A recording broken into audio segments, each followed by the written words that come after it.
Un donante anónimo me donó un riñón, y años después descubrí que fue del asesino de mi padre. Tenía 21 años cuando escuché la frase que nadie quiere oír de un médico. Tu riñón está fallando. Y está fallando rápido. No entendía nada. Llevaba una vida sana. No fumaba, no bebía, hacía ejercicio, comía limpio. No tenía antecedentes.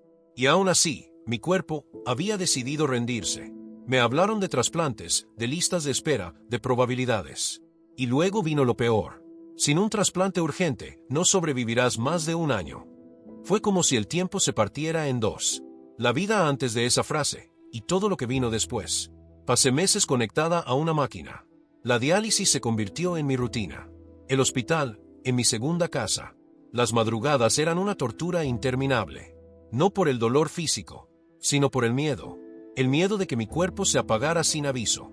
Y mi madre se marchitaba cada vez que me miraba, culpándose, rezando, acompañándome con los ojos llenos de angustia. Nunca lloraba frente a mí, pero la escuchaba hacerlo en la ducha, con la puerta cerrada. Hasta que, un día cualquiera, el teléfono sonó. Tenemos un donante compatible. Ni siquiera recuerdo si respiré. Solo recuerdo a mi madre cayendo de rodillas, agradeciendo en voz baja. El nombre del donante no nos lo dijeron. Solo que era un hombre joven, fallecido recientemente. Anónimo. Me operaron esa misma semana. Y milagrosamente, el órgano funcionó. Mi cuerpo lo aceptó.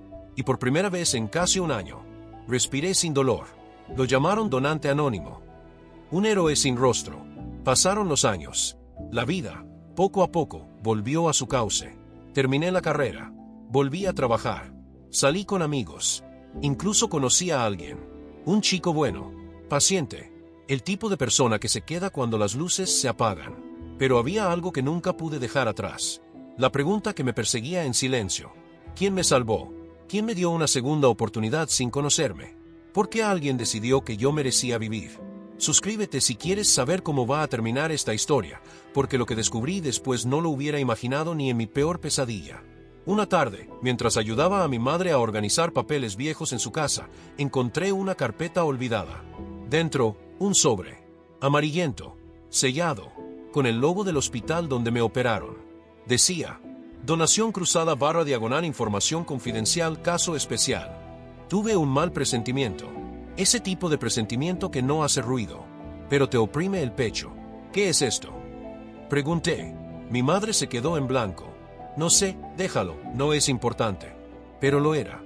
Lo supe por su tono, por la forma en que apartó la mirada, por la incomodidad que le tembló en las manos. Esa noche, ya en mi cuarto, lo abrí. No debía hacerlo. No era mío, pero algo dentro de mí gritaba que debía saberlo. Y ahí empezó todo. Había un nombre, un expediente clínico, y una nota escrita a mano que me revolvió el alma. El receptor debe saber quién fue, si algún día está lista. Leí el nombre sin entender. Era un nombre común. Nada resonaba. Pero el apellido. Ese apellido me desgarró por dentro. Era el mismo apellido del hombre que, cuando yo tenía apenas 9 años, entró una madrugada a nuestra casa y mató a mi padre. Un crimen absurdo. Un robo que no necesitaba sangre. Un error que nos dejó huérfanos de futuro. Y que mi madre nunca volvió a nombrar. Siempre me dijo, eso es algo que no se habla. Fue demasiado doloroso. Y yo lo respeté. Hasta ese día. Hasta ese maldito sobre. Porque ahora, con esa carpeta entre mis manos, tenía algo del hombre que destruyó mi infancia latiendo dentro de mí. Comenta, imagina vivir con una parte del hombre que destruyó tu familia, si no quieres que te pase algo así. Porque en ese momento, mi vida ya no era la misma. Ni mi cuerpo, ni mi historia. Y ese fue solo el principio. Pasé el resto de la noche en vela. Leí y releí el nombre una y otra vez, Ángel Salvador Reyes. Ese era el nombre que aparecía en el expediente médico. Y ese mismo nombre aparecía en los viejos recortes de periódico que mi abuela aún conservaba del caso de mi padre. No había duda. El hombre que me había salvado la vida fue el mismo que mató a mi padre. ¿Cómo era posible? ¿Por qué? ¿Por qué a mí? La cabeza me daba vueltas. No sabía si vomitar, llorar o arrancarme el riñón del cuerpo. Fui directa a casa de mi madre. Le mostré el expediente. No dijo una sola palabra. Solo se derrumbó. ¿Por qué no me lo dijiste? Le grité, porque sabía que no podrías vivir con eso. Y tenía razón. Durante semanas, no podía dormir. Me miraba al espejo y sentía que algo dentro de mí no me pertenecía, como si llevara una sombra en el cuerpo. Mi novio notó el cambio. Me preguntó 1000 veces qué pasaba, hasta que un día se lo solté todo. Esperaba que me consolara, pero lo que hizo fue apartarse. Eso es demasiado. No sé cómo procesarlo. Y se fue. Ahí me di cuenta de algo más doloroso aún. No solo estaba viviendo con el órgano del asesino de mi padre, estaba perdiéndolo todo por ello. Empecé a investigar, a leer el expediente completo, a reconstruir los hechos.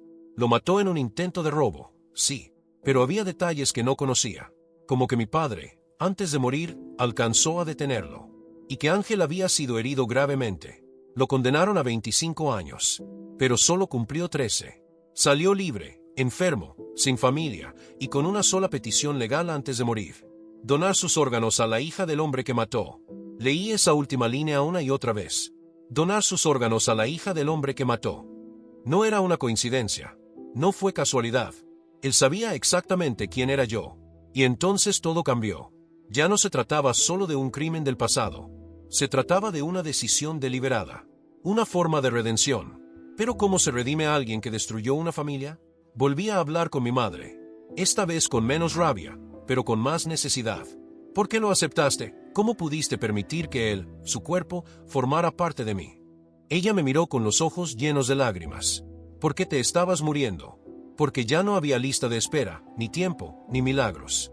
Y porque él lo pidió, porque quería dejarte viva. No por compasión, por culpa. Guardamos silencio. Y luego dijo algo que nunca olvidaré. A veces, el perdón no es para quien se lo gana, sino para quien necesita vivir en paz. Decidí buscar más. Conseguí los archivos de su libertad condicional. Encontré cartas, escritas desde prisión. Una de ellas iba dirigida a mí. Nunca fue enviada. Estaba guardada en el expediente. Decía: no espero que me perdones. No espero que me entiendas. Solo quiero que vivas. El mismo día que le quité la vida a tu padre, empecé a morir yo también. Pero tú puedes seguir. La carta estaba escrita con una letra temblorosa, firmada con sangre. Literalmente, una gota en la esquina, como si hubiera querido marcarla con lo que le quedaba de humanidad. Comenta: hay heridas que el tiempo no cierra, pero a veces, el corazón aprende a vivir con la cicatriz. Si tú también crees que el perdón no siempre tiene sentido, pero puede liberar. Guardé la carta durante días sin volver a tocarla. Tenía miedo. ¿Miedo de qué? Al leerla otra vez, esa gota de sangre en la esquina dejara de parecer una mancha y se sintiera como parte de mí. Pero había algo que no podía sacarme de la cabeza. ¿Por qué yo? ¿Por qué no simplemente donar el órgano y ya? ¿Por qué pedir específicamente que fuera para mí? Y entonces, encontré a algo más. Un nombre. El nombre de una trabajadora social que lo visitaba mientras estaba en prisión. Una mujer que había sido voluntaria en programas de reinserción, que conocía su caso y, por lo que descubrí, también conocía el mío. La busqué. Me costó semanas. Ya estaba retirada, vivía en un pequeño pueblo costero. La llamé. Dudó en atenderme, pero cuando le dije mi nombre, su voz cambió. Sabía que algún día ibas a venir. Viajé hasta allá. La encontré en una casa humilde, rodeada de plantas. Y ahí, frente a una taza de café, me contó todo. Ángel nunca dejó de hablar de tu padre. Dijo que, en el momento que apretó el gatillo, supo que había destruido algo más que una vida. Dijo que lo miró a los ojos, y que él no lo maldijo. Que le dijo: tienes hijos, antes de morir. Y eso lo persiguió el resto de su vida. Me quedé en silencio. No sabía si llorar o gritar. Ella siguió hablando. Cuando supo que tú estabas enferma, movió cielo y tierra desde la prisión. Pidió ver tu expediente médico. Juró que si algún día moría, tú ibas a vivir. Suscríbete si todavía estás conmigo en esta historia, porque lo que viene después cambia todo otra vez. Antes de irme, me entregó una caja de madera. Dijo que él se la había dado antes de morir. Esto es para ella. Solo si algún día decide buscarme. La caja era pequeña, pesada. Y dentro, había una foto. Una foto de mi padre. Pero no era una que yo conociera. Era una foto antigua, sonriente, tomada frente a un taller mecánico. Y detrás, una frase escrita con tinta negra. Él me perdonó con la mirada. Espero que tú puedas hacer lo mismo algún día. Salí de aquella casa con la caja en las manos y una tormenta en el pecho. Volví al hotel y estuve horas mirando esa foto. La sonrisa de mi padre. El brillo en sus ojos. Nunca supe que alguien, mucho antes del crimen, le había tomado esa imagen. Y ahora esa misma imagen venía del hombre que lo mató. ¿Era eso una forma de redención? ¿Una burla? ¿Un intento desesperado de cerrar un círculo que él mismo había roto? Intenté dormir, pero no pude. Al día siguiente, volví al cementerio de mi padre. Llevaba años sin ir. Me dolía demasiado, pero sentía que tenía que hacerlo. Me arrodillé frente a su tumba, con la caja en las manos. La abrí, dejé dentro la foto, y hablé, como si pudiera oírme. Papá, no sé qué decirte. No sé si estás en paz. No sé si me vas a odiar por tener dentro de mí una parte de él. Pero estoy viva. Y cada día, cada paso que doy, trato de honrarte, incluso con esto en mí.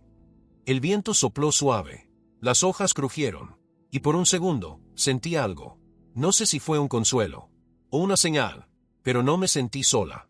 Desde ese día, algo en mí cambió. Dejé de ver el trasplante como una condena. Empecé a entenderlo como un recordatorio constante de que la vida no es justa, pero aún así, es un regalo. Volví a casa. Guardé los documentos. No los tiré. No podía. Porque, aunque todo en mí gritaba que odiara a ese hombre, algo dentro también reconocía que, al final, él me salvó. Y no de morir. Me salvó de vivir con rencor. Los días siguientes fueron raros. No sabía cómo retomar mi rutina. Sentía que cada persona con la que hablaba lo notaba, como si llevara escrito en la frente: tengo dentro de mí una parte del hombre que destruyó mi infancia. Pero la verdad era que nadie lo sabía. Solo mi madre, aquella trabajadora social, y yo. Decidí volver a terapia. No porque estuviera al borde del colapso, sino porque necesitaba entender cómo se sigue adelante cuando la vida te lanza una paradoja tan brutal. Mi psicóloga me dijo algo que me quedó grabado. No tienes que perdonar de inmediato. Ni siquiera tienes que perdonar si no quieres. Pero si puedes decidir que esto no te va a consumir, puedes decidir que esto no te define. Y eso fue un antes y un después. Empecé a escribir. No para publicar nada, solo para vaciarme. Cada noche, relataba fragmentos de mi historia, como si se los contara a alguien imaginario. Pero no tan imaginario. Esos escritos iban dirigidos a él, al asesino, al donante, al hombre que, con una sola acción, arruinó una vida y luego salvó otra. La misma vida. Un día, me di cuenta de algo brutal. No podía cambiar el pasado, pero sí podía decidir qué hacer con lo que quedaba. Entonces, hice algo que me costó meses atreverme a hacer. Fui a ver a su tumba. Sí, la del asesino de mi padre. Llevé flores. No por él, por mí, porque necesitaba cerrar ese ciclo con un acto de humanidad. Me arrodillé y dije: no te perdono, pero tampoco te odio. No lo hago por ti, lo hago por mí, porque quiero vivir sin cargar con la sombra de lo que hiciste. Porque ahora llevo algo tuyo, y no quiero que eso me envenene por dentro. Y en ese momento, por primera vez en años, lloré. Lloré desde un lugar de limpieza, no de rabia. Después de visitar su tumba, algo dentro de mí cambió. No fue como encender una luz, ni una epifanía milagrosa. Fue más bien, un silencio, un descanso, como si llevara años cargando una piedra enorme, y por fin la hubiera soltado. Esa noche, volví a casa y me miré en el espejo. Por primera vez en mucho tiempo, vi algo distinto en mis ojos. Paz. No total, no absoluta, pero suficiente para empezar de nuevo. Clara, una amiga cercana que conocí en un grupo de apoyo, me dijo: ¿sabes qué es lo más valiente de todo lo que hiciste? ¿Qué? No fue ir a su tumba. Fue no permitir que te convirtieras en él. Esa frase me partió, porque tenía razón. El odio es contagioso. Se hereda, se absorbe, se convierte en parte de uno si no se tiene cuidado. Y yo, había estado a punto de permitírselo. Unos días después, me invitaron a dar una charla sobre donación de órganos. Dudé. ¿Cómo iba a pararme frente a una sala llena de gente y contar que lo que me salvó la vida venía del peor lugar posible? Pero lo hice. Conté todo. Desde la enfermedad, hasta el nombre del donante, hasta el descubrimiento final. La sala quedó en silencio. Algunas personas lloraban. Y al final, una mujer se me acercó. Me abrazó sin decir una palabra. Después me susurró: mi hermano mató a alguien hace años. Nadie lo perdonó. Murió solo, y donó sus órganos también. Nunca supe a quién. Gracias por decir lo que yo nunca pude. Esa noche entendí algo más. Mi historia no era solo mía. Era la de muchos. Y al contarla, no solo sanaba yo. Sanaban otros. Después de aquella charla, empecé a recibir mensajes. Muchos. de personas que habían recibido órganos, de personas que habían perdido familiares por crímenes, y de personas que, como yo, vivían atrapadas en una historia que parecía imposible de procesar. Y algo en mí cambió. De repente, hablar de esto ya no era un peso, era una responsabilidad. Me ofrecieron escribir un artículo, luego una entrevista, luego un podcast. Al principio me costó, me temblaba la voz, pero con cada palabra, con cada verdad dicha en voz alta, sentía que algo se alineaba en mi interior. Ya no era la chica que vivía con el riñón del asesino de su padre. Ahora era una mujer que había sobrevivido a una tragedia, que había convertido su historia en puente, en espejo, en eco para los que no sabían cómo gritar. Mi madre, al principio, no estaba de acuerdo con que expusiera todo. Tenía miedo de que la gente no lo entendiera, de que nos juzgaran. Pero un día, me vio hablando en una conferencia, y al bajar del escenario, me abrazó. Tu padre estaría orgulloso de ti, me dijo. Y esas 8 palabras fueron todo lo que necesitaba. Ese mismo día volví al cementerio. Ya no con rabia, ya no con dudas. Llevé 2 flores, una para mi padre y otra para Ángel. Sí, para él. Porque por extraño que suene, aunque jamás justificaré lo que hizo, también fue parte de la historia que me hizo ser quien soy hoy. Volver al cementerio con 2 flores fue uno de los actos más difíciles de mi vida. No por el gesto en sí, sino por lo que significaba internamente. Me arrodillé primero frente a la tumba de mi padre. Papá, no busqué esto. No lo pedí, pero lo viví. Y lo sobreviví. Sé que estarías en conflicto con lo que pasó, como lo estoy yo. Pero quiero pensar que, si estuviste en mis zapatos, también habrías elegido vivir. Luego me acerqué a la otra tumba, la de Ángel Salvador Reyes, el hombre que cometió uno de los peores errores imaginables. El hombre que, aún así, quiso enmendarlo de la única forma que le quedaba. Nunca te voy a glorificar. Nunca voy a borrar lo que hiciste. Pero tampoco voy a seguir cargando esta cruz. Hoy dejo aquí esta flor. No como perdón, sino como cierre. Y ahí, entre las 2 lápidas, sentí que por fin el círculo se había cerrado. No era paz total, pero era libertad. Volví a casa ligera. Esa noche, en lugar de escribirle a Ángel, me escribí a mí. Fue la primera vez que me hablé con compasión. Me dije, lo hiciste. Caminaste sobre los restos del dolor y no te convertiste en él. Te reconstruiste. Y eso, para mí, fue más valioso que cualquier perdón, cualquier explicación, cualquier cierre externo. Un año después de aquella visita al cementerio, mi vida era otra. No porque todo se hubiera arreglado mágicamente, no porque el dolor hubiera desaparecido por completo, sino porque yo era otra persona, una versión distinta de mí, más serena, más consciente y, sobre todo, más libre. Aprendí a dejar de mirar atrás con rabia, a entender que no siempre hay respuestas, que no todas las heridas se cierran con justicia. Algunas simplemente se transforman en cicatriz. Había aprendido a convivir con mi historia, a no taparla, a no reescribirla para que doliera menos, sino a caminar con ella como parte de mi cuerpo, como un tatuaje emocional que me recuerda de dónde vengo y hacia donde no quiero volver. Dejé de buscar culpables, dejé de imaginar escenarios donde todo se habría resuelto diferente, y empecé, poco a poco, a construir paz. En lo único que sí podía controlar, mi presente. Convertí esa historia, que por años me dolió como un puñal, en una causa, una voz, un mensaje. Hoy doy charlas sobre segundas oportunidades, sobre el perdón, no como regalo al que te hirió, sino como liberación para uno mismo. Hablo del misterio de la vida, de cómo a veces lo que te salva viene de un lugar que jamás habrías aceptado, y sin embargo, te salva igual. Y cada vez que alguien me pregunta, si supieras toda la verdad, ¿volverías a aceptar ese trasplante? Yo no dudo. Respondo con firmeza. Sí, 1000 veces sí. Porque no elegí quien me salvó la vida. No tuve control sobre eso. Pero sí elegí cómo vivirla después.